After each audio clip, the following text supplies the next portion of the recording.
മതി മതി മതി. വാസോട്ടാ വാടക എത്ര ആയി തരാതെ വാസോട്ടെ? എന്തെന്നാന്ന് എടാ എല്ലാം തരാടാ, ഈ തെരഞ്ഞെടുപ്പ് ഒന്ന് കഴിയട്ടെ. ഓക്കെ, എന്തെന്നാന്നിപ്പാ.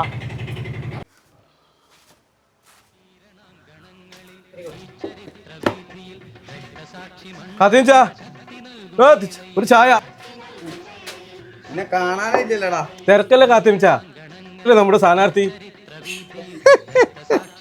ചിരിക്കൊന്നും വേണ്ട കാത്തിച്ചാ, ഇപ്രാവശ്യം തൃക്കരിപ്പ് ഒരു വാരിയെടുക്കും. എന്ത് പറഞ്ഞത്?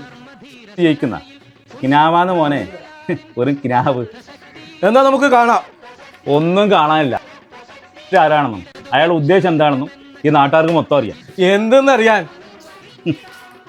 കേരളത്തിൽ ഇന്നേ വരെ നേതാവും ഇത്ര നികൃഷ്ടമായിട്ട് വംശീയത പറഞ്ഞിട്ടില്ല. അതിന് അയാൾ മജ്ജയിലും മാംസത്തിലും അരിഞ്ഞു കയറുന്നതാണ് ഈ തീവ്രമായി വർഗീയത.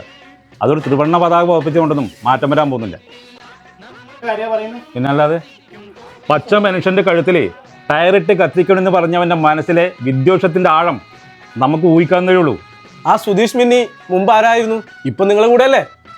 സുധീഷ് മിന്നി അവരുള്ള ആശയപരമായ എതിർപ്പ് കൊണ്ടാണ് നമ്മളിലേക്ക് വന്നിട്ടുള്ളത്.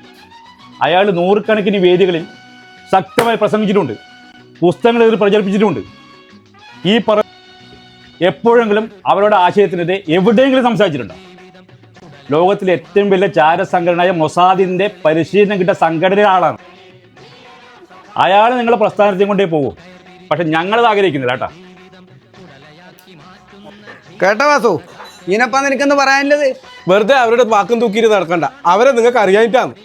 വാസു, എനിക്ക് 2000 രൂപ പെൻഷൻ കിട്ടുന്നുണ്ട് മാസത്തേക്ക്. ആസ്പത്രി ചിലവിലേക്ക് ഒരു 50,000 രൂപ ഗവൺമെൻറ്റിൽ നിന്ന് കിട്ടിയിട്ടുണ്ട്. ഇങ്ങനെയുള്ള സർക്കാർ എവിടെ ഉണ്ടാവും?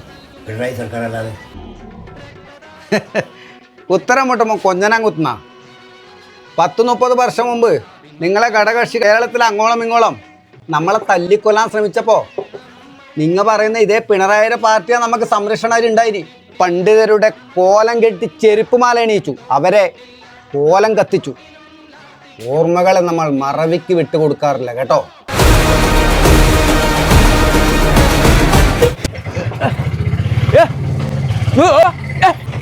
ഏട്ടാ, ഒരു വണ്ടി പൈസ പോലും തരാൻ പറ്റാൻ നിങ്ങൾക്കല്ല ഈ വോട്ട് ചെയ്തിട്ട് ജയിപ്പിച്ച് എന്തുണ്ടാക്കണം?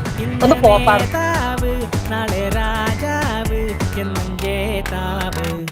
വാളെടുക്കണം, വല വിരിക്കണം, വേണ്ടിടത്ത് വേണ്ട പോലെ.